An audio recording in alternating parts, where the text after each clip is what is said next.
My name is Karl Ventura, and I will be explaining to you 25 articles randomly selected from the Articles of Limited Partnership to the sections in the corporation. Article 1844. This article is mostly about the statutory requirements for the formation of the limited partnership. As you can see here, there are a lot of requirements to be followed, especially in the signing and swearing to a certificate, from the name of the partnership to the rights given.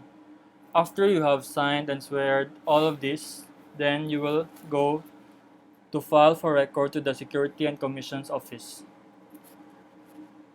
As you should know that the formation of a partnership is not created by mere voluntary agreement, since the law is stricter when it comes to the formation of a limited partnership. Also, the requirements of the statutes must be followed so that the public notice may be given to all who desire to know the, the essential features of the partnership. The next article is Article 1845. The contributions of a limited partner may be cash or other property, but not services. So to summarize, a limited partner can only contribute cash or property. It is the industrial partner who can contribute services.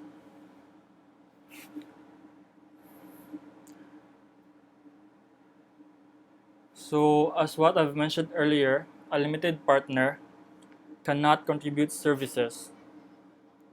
But a limited partner can also be a general partner at the same time, but it should be stated in the certificate provided in the Article 1844 in the formation of the limited partnership. And also to the additional contribution, it will be recognized later on. Article 1846. This talks about the surname of a limited partner appearing in the partnership. The surname of a limited partner shall not appear in the partnership because the limited partner will be confused as a general partner, unless the surname is also the surname of a general partner.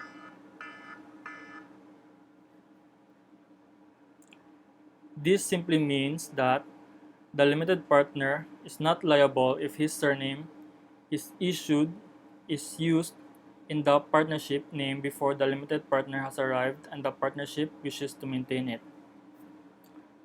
Also, a limited partner whose surname appears in a partnership name, contrary to the provisions of the first paragraph, is liable as a general partner to partnership creditors who extend credit to the partnership without actual knowledge that he is not a general partner. So general rule, if you are not a general partner, your name shall not appear in the partnership. Article 1848. A limited partner shall not become liable as a general partner unless, in addition to the exercise of his rights and power as a limited partner, he takes part in the control of the business.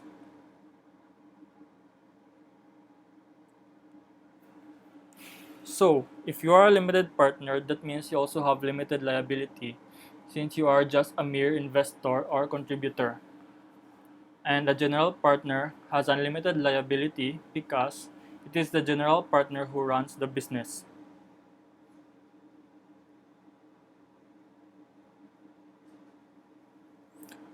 So since you are only just a mere investor or contributor, then you have no right on how to handle the business.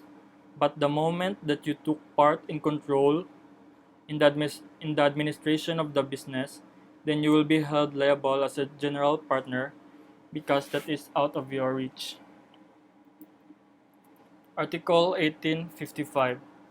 This talks mostly about the hierarchy of priority of the limited partners, since there can be several limited partners in a partnership. The members may agree that one or more of the limited partners shall have a priority over the following: the return of contribution, as to their compensation by way of income or as to any other matter.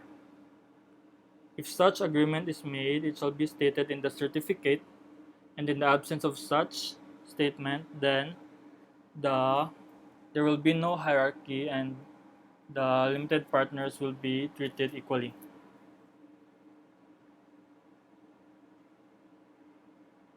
This article talks about limited partners having hierarchy or priority or importance that certain partner will receive maybe bigger contributions or maybe they will pertain to the rights and obligations than the other limited partners or the other way around. They can also have an agreement on who got higher priority and who have less priority as long as it is stated in the certificate. Article 1866.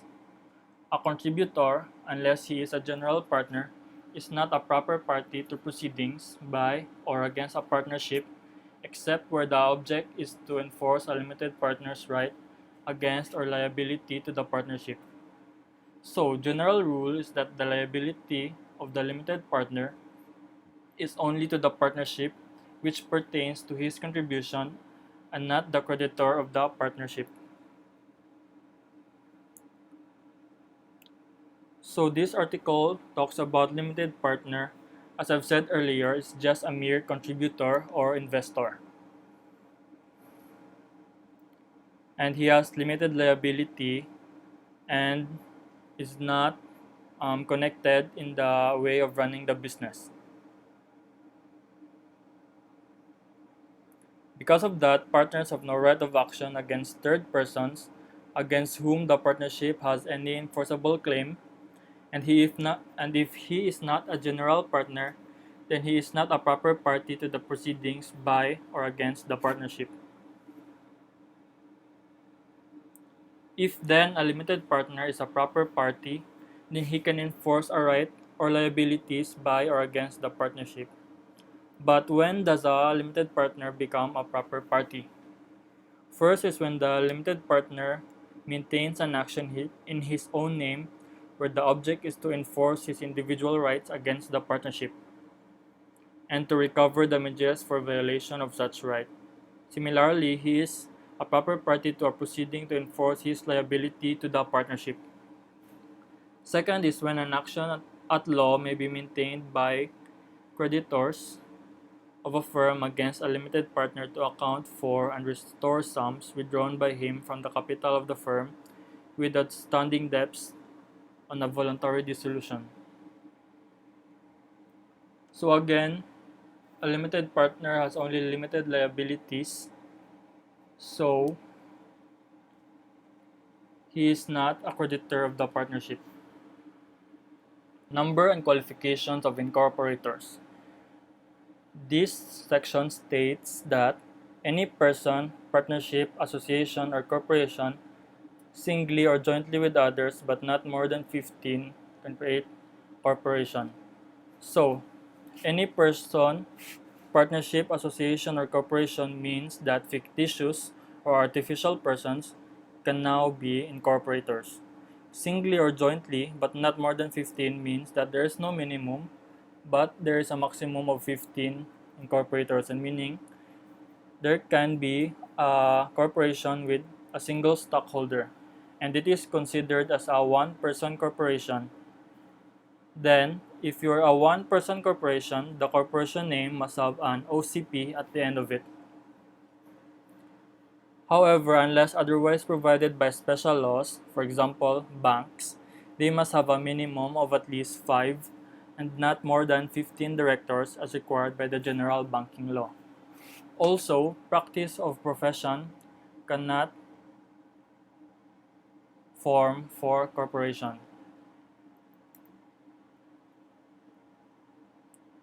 Section 11, Corporate Term. This section talks about the corporate term. Generally, all the corporations have perpetual existence because there is an option to be a perpetual existence unless there is a fixed term provided in the articles of incorporation. But if it is silent, then it is deemed a perpetual existence. So that's why it is generally perpetual existence. Corporations organized before the revision of this code will automatically be deemed perpetual existence without amending to the articles to prove the extension of the term, unless, however, the stockholders will elect a term for the corporation. Period to extend from before revision was 5 years, but now the period to extend is 3 years before expiry date. Also, extension will take effect the day following the original expiry date.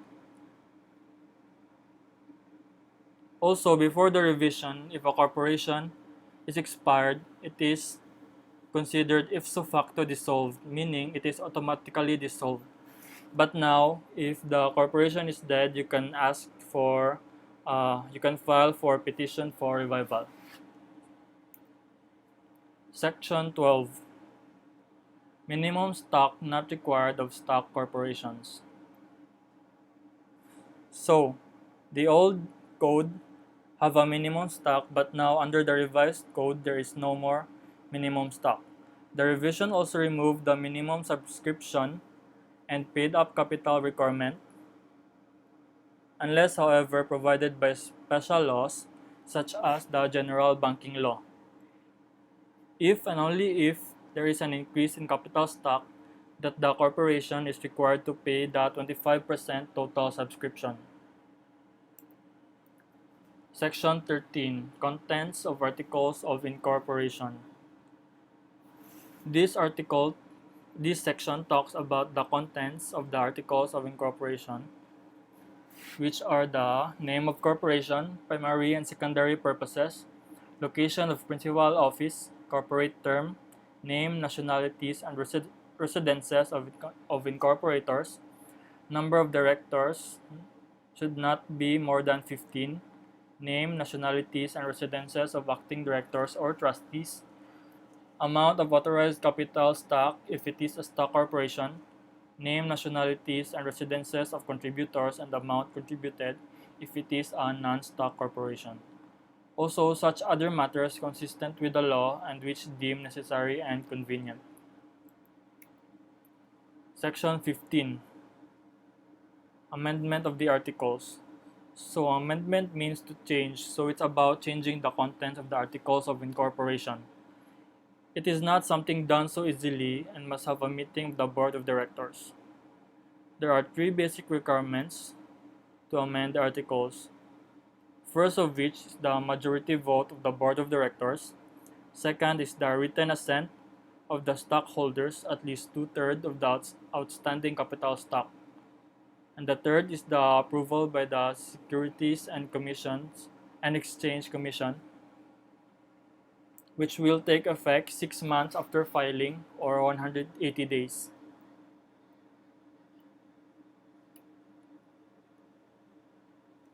So, Section 16. Grounds when articles of incorporation or amendment may be disapproved. Here are the grounds: incorrect form, because the Securities and Exchange Commission is very strict with the form of the articles of incorporation. Even tiny errors are not allowed. Unconstitutional, illegal, immoral, or contrary to government laws and regulations. This means that the purpose may be unconstitutional, illegal, or immoral, or contrary to government laws and regulations. Amount of capital stock subscribed and or paid is false, in compliance with the required percentage of Filipino stock ownership of capital stock. So if any of these are found or present, then the articles of incorporations or amendment may be disapproved. Section 17. Corporate name. Corporate name not allowed if it is not distinguishable or if such names are protected by rules and regulations. It must be distinguishable, and it will be rejected if it is similar or sounds alike. This is applicable internationally but only limited to those who signed the treaty. Example is, if there is a company which is named ABC Company, then you will register ABC Corporation. That will be rejected. Also, vulgar and deceptive names are not allowed.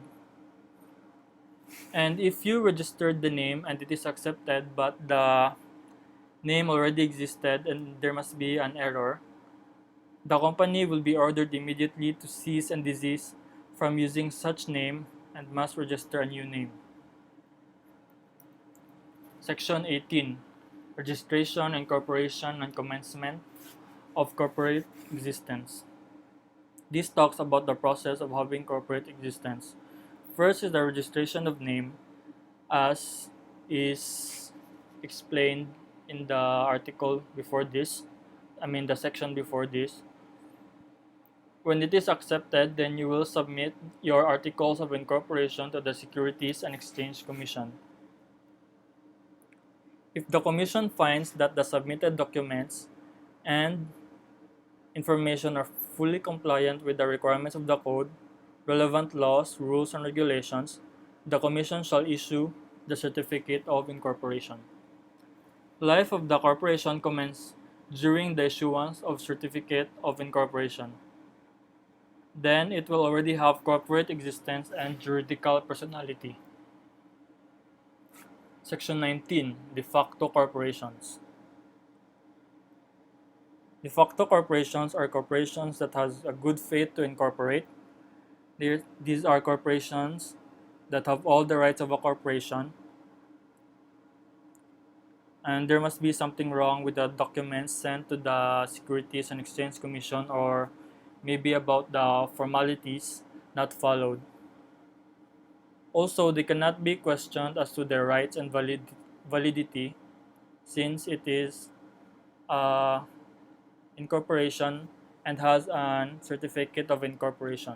It is a corporation to the public but not to the government. If you want to challenge the rights or validity of the corporation, you can only go to the Office of Solicitor General. Section 20. Corporation by Estupel.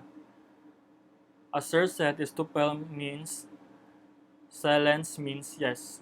So, corporations by Estupel are corporations, are said to be a corporation and doesn't deny.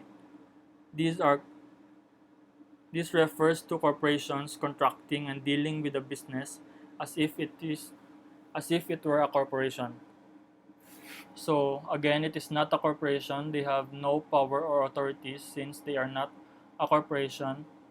There is no certificate of corporation and they cannot deny the liabilities.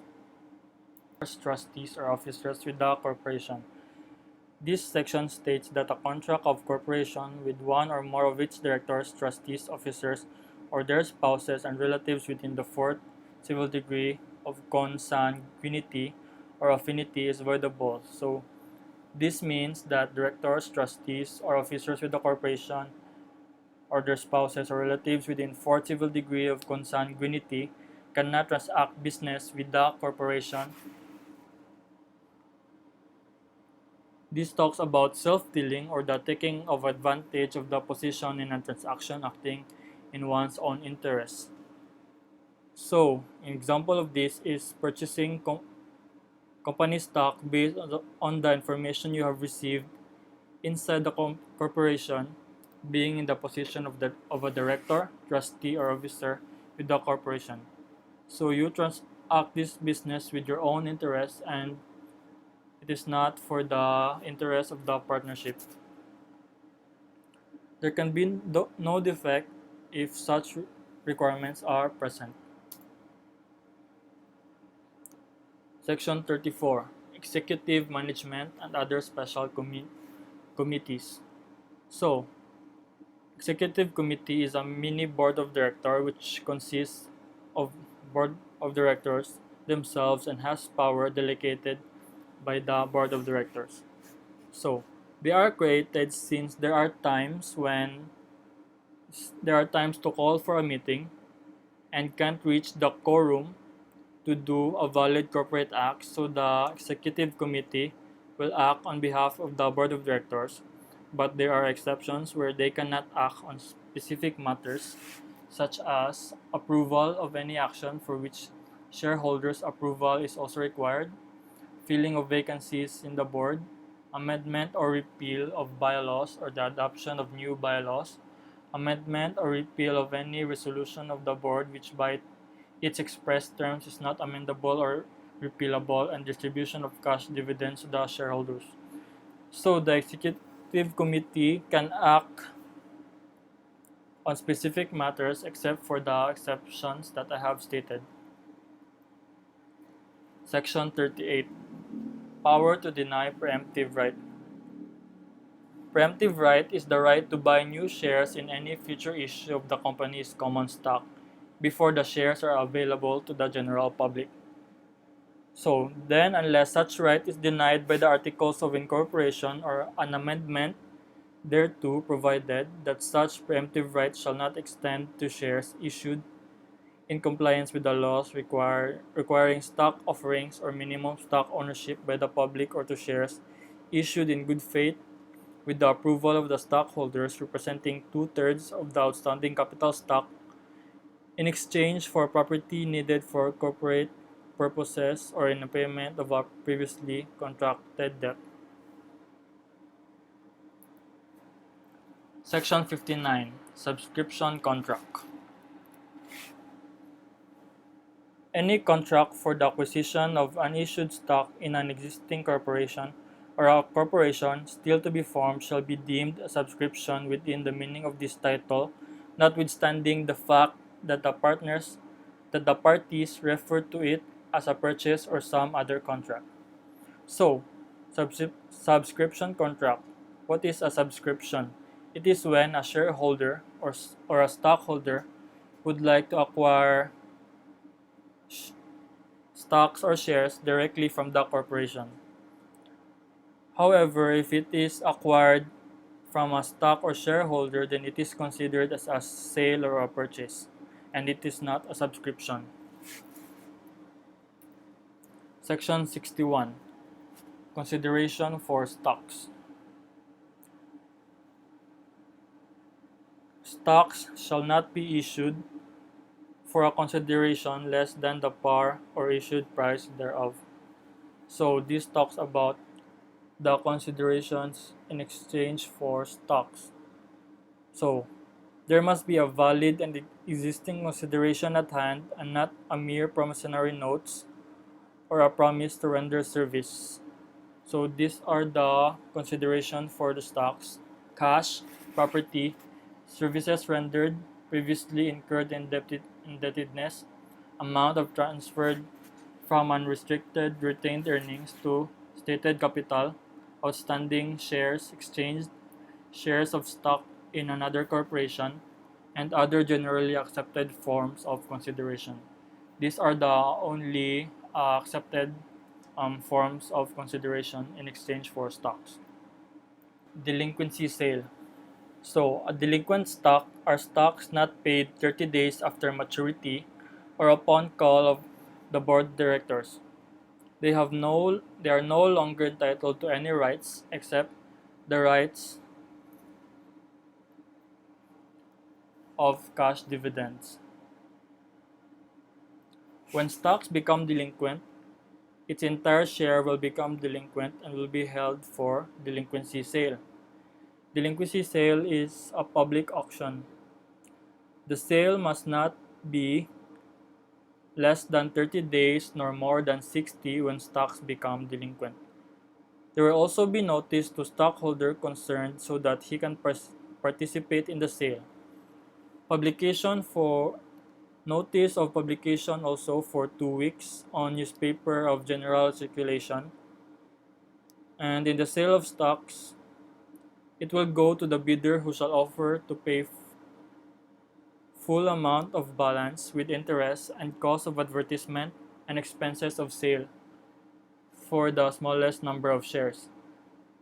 If there are remaining shares, however, it will be credited to the delinquent partner or shareholder.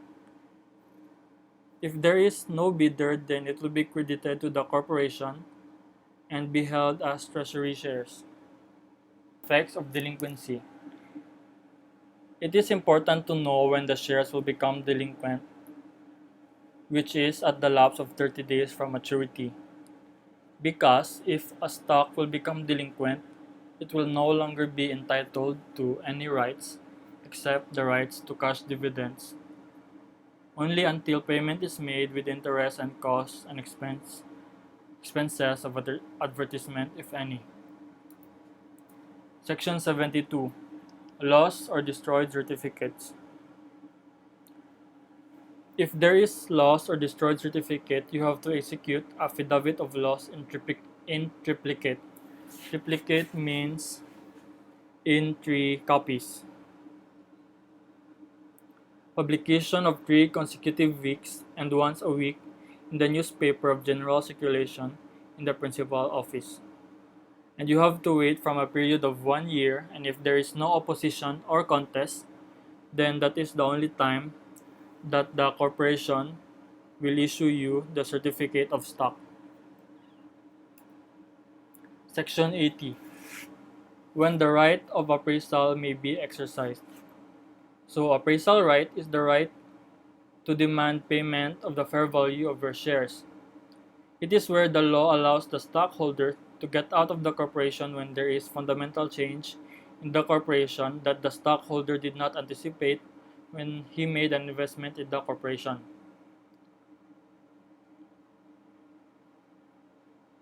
So here are the cases.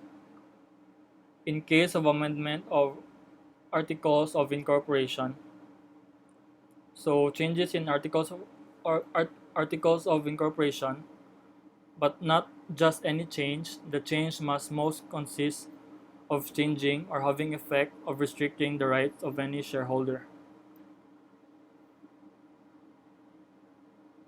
Also about the shortening or extending of the corporate term, can there be appraisal right?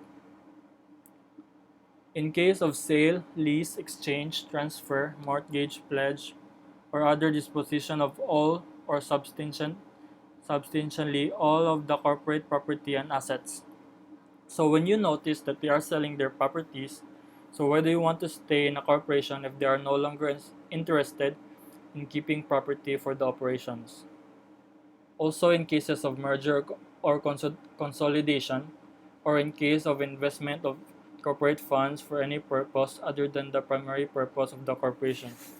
So the last means if the corporation would want to invest in other businesses and you are not interested. So those who exercise the right of appraisal most likely disagrees with the fundamental change. That's why they want to leave and demand the payment of their stocks.